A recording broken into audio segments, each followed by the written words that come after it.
اگر تمہیں واقعتاً شک ہے مما نزلنا علی عبدنا، اس پر جو ہم نے اپنے بندے پر نازل فرمایا ہے، فاتو بسورۃ من مثلہ، تو لے آؤ اس جیسی ایک ہی صورت۔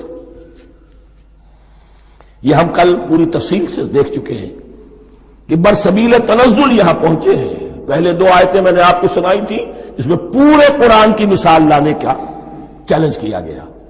پھر ایک آیت سنائی جس میں 10 صورتیں ہی لے آؤ۔ اب آخری درجے میں ایک صورت ہی بنا لا، اور ایک صورت تو سورۃ العصر کے مساوی بھی ہو سکتی تھی، سورۃ الکوثر کے مساوی بھی ہو سکتی تھی۔ وَادْعُوا شُهَدَاءَكُم مِّن دُونِ اللَّهِ إِن كُنتُمْ صَادِقِينَ، اور بلا لو اپنے سارے مددگاروں کو اللہ کے سوا، جن ہوں انس ہوں، اس لیے کہ قریش کا خیال یہ تھا کہ جو شعراء ہوتے ہیں ان کے پاس جن ہوتے ہیں، وہ جن انہیں سکھاتے ہیں، ورنہ عام آدمی تو یہ شعر نہیں کہہ سکتا۔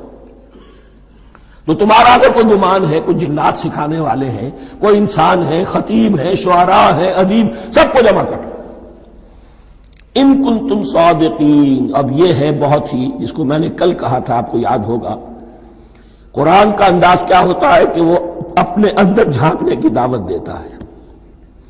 یہ گویا کہ آنکھوں میں آنکھیں ڈال کر یہ کہا جا رہا ہے کہ حقیقت میں تمہیں کوئی شک نہیں ہے، یہ تم بات بنا رہے ہو صرف، اگر واقعتاً شک ہے تو آؤ میدان میں۔ حقیقت یہ ہے کہ تمہیں شک نہیں ہے، اگر تم سچے ہو فاتو بسورۃ من مثلہ، تو اس جیسی ایک ہی صورت بنا لاؤ۔ فإن لم تفعلوا، اب ذرا انداز دیکھیے تحدی کا اور چیلنج کا، پھر اگر تم یہ نہ کر پاؤ وَلَن تَفْعَلُوا، اور ہرگز نہیں کر سکو گے، یہ چیلنج کون دے سکتا ہے؟ اللہ کے سوا کوئی نہیں دے سکتا۔ یہ انداز کسی کتاب کا نہیں ہے، ذَلِكَ الْكِتَابُ لَا رَيْبَ فِيهِ، یہ کسی کا نہیں ہے۔ فَإِن لَمْ تَفْعَلُوا وَلَن تَفْعَلُوا، پھر اگر تم نہ کر پاؤ اور تم ہرگز نہیں کر پاؤ گے، فَاتَّقُوا النَّارَ الَّتِي وَقُودُهَا النَّاسُ وَالْحِجَارَةُ، تو ڈرو اس آگ سے جس کا ایندھن بنیں گے انسان اور پتھر۔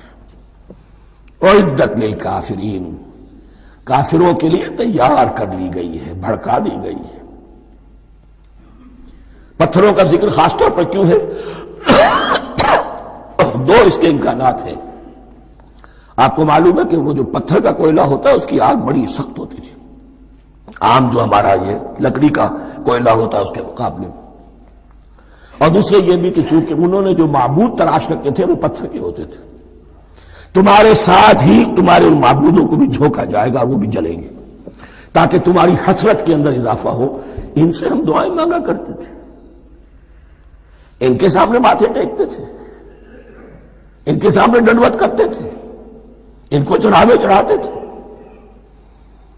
اب یہاں گویا کہ ایمان باللہ، توحید، ایمان بالرسالت اور ایمان بالآخرت، فاتقوا النار التي وقودها الناس والحجارة اعدت للكافرين وبشر الذين آمنوا وعملوا الصالحات، اور بشارت دے دیجئے اے نبی ان لوگوں کو کہ جو ایمان لائے اور جنہوں نے نیک عمل کیے، ان لهم جنات تجری من تحتها الانہار، کہ ان کے لیے وہ باغات ہیں کہ جن کے دامن میں ندیاں بہتی ہوں گی۔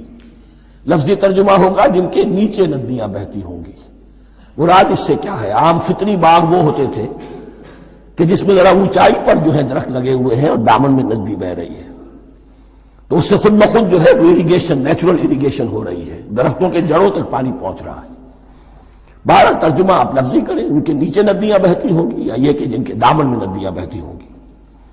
کلما رزقوا منها من ثمرۃ رزقا، جب بھی کبھی انہیں دیا جائے گا کوئی پھل رزق کے طور پر کھانے کے لیے جنت میں، قالوا هذا الذي رزقنا من قبل، وہ کہیں گے یہ تو وہی شے ہے جو ہمیں پہلے بھی ملتی تھی۔ اس کا ایک مفہوم یہ ہے، یہ جو نزل ہے، ابتدائی جو ہے دعوت ہے، ابتدائی ضیافت جو ہوگی اس میں وہی چیزیں کہ جو معروف ہے، جانی پہچانی ہے۔ یہ رمان، یہ دیکھیے یہ انار آ رہا ہے خوبصورت، یہ انگور ہے خوبصورت، یہ نخیل ہے، یہ نخل ہے، یہ رطب ہے، لیکن ذائقے کی کوئی نسبت و تناسب بھی نہیں ہوگا۔ وہ کہیں گے یہ وہی شے ہے جو ہمیں پہلے ملتی تھی، وَأُتُوا بِهِ مُتَشَابِهًا، مشابہ تو ہوگی وہ، لیکن ان کے ذائقے میں زمین و آسمان کا فرق ہوگا۔ اور ایک یہ بھی مفہوم لیا گیا کہ آخرت میں جنت میں بھی وہی میوے ملتے رہیں گے